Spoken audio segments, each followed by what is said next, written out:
నమస్కారం ఫ్రెండ్స్, ఎలా ఉన్నారండి? ఏం చేస్తున్నారు?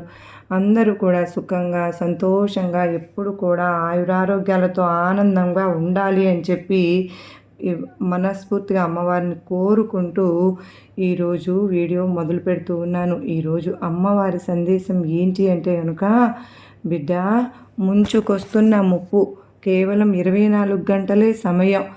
శుక్రవారం లోపే ఇది నువ్వు తెలుసుకుని తీరాలి. నీ కర్మలకు కారణాలు ఇవే. 10 నిమిషాల్లో అదృష్టాన్ని పొందే మార్గం. నిర్లక్ష్యం చేయకు. పేర్లతో సహా వాటి గురించి నేను చెబుతాను అని చెప్పి ఏదో తెలియని సందేశంతో ఈరోజు అమ్మవారు మన ముందుకు వచ్చారండి.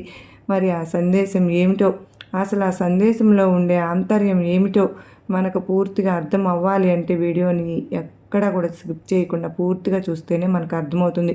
వీడియోలోకి వెళ్ళే ముందు ఎంతోమంది చెప్పుకోలేనటువంటి సమస్యలతో సతమతమైపోతూ వాటిని ఎలా పరిష్కరించుకోవాలో తెలియక బాధపడుతూ ఉన్నారు. తల్లి, ముంచుకొస్తున్న ముప్పు అంటే నీకు అర్థం కాలేదు కదూ. అంటే ఇప్పుడు పడుతున్న బాధలు కాకుండా కొన్ని రకాలైనటువంటి కొత్త బాధలు కూడా నీ జీవితంలోకి అడుగుపెట్టే అవకాశం ఉంది అని అర్థం. ఆ యొక్క అవకాశాన్ని నువ్వు గనక దాన్ని రాకుండా చేసుకునే అవకాశం కూడా నీ చేతుల్లోనే ఉంది. ఎప్పుడైనా సరే కానీ కష్టం వస్తూ ఉన్నప్పుడు ఆ కష్టం నుంచి నువ్వు తప్పించుకునే మార్గం తెలిస్తే ఆ కష్టం వల్ల నీకు ఎటువంటి ఇబ్బంది అనేది కలుగదు. అసలు ఆ కష్టమే నీ దగ్గరకు రాకుండా చేసుకునే మార్గం నీకు తెలిస్తే ఇక అసలు నీకు ఎటువంటి బాధ అనేది కూడా ఉండదు కదా.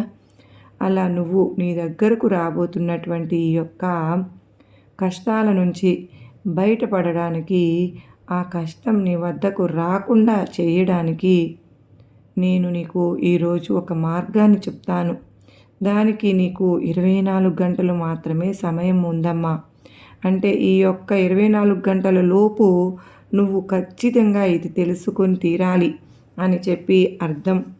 అంటే రేపు శుక్రవారం లోపు మనకు చక్కగా నువ్వు గనక దీన్ని తెలుసుకుంటే ఒక్కరోజు సమయం మాత్రమే కదా ఉంది మరి అని చెప్పి నీ యొక్క కర్మలన్నింటికీ కూడా కారణం ఇదే. అంటే నువ్వు పడుతున్న బాధలకు, కష్టాలకు, కర్మలకు కారణాలు అనేవి ఇవే. 10 నిమిషాల్లో అదృష్టాన్ని పొందే మార్గాన్ని నేను నీకు ఈరోజు వివరించి చెప్తాను. వాటి యొక్క పేర్లు కూడా చెప్తాను.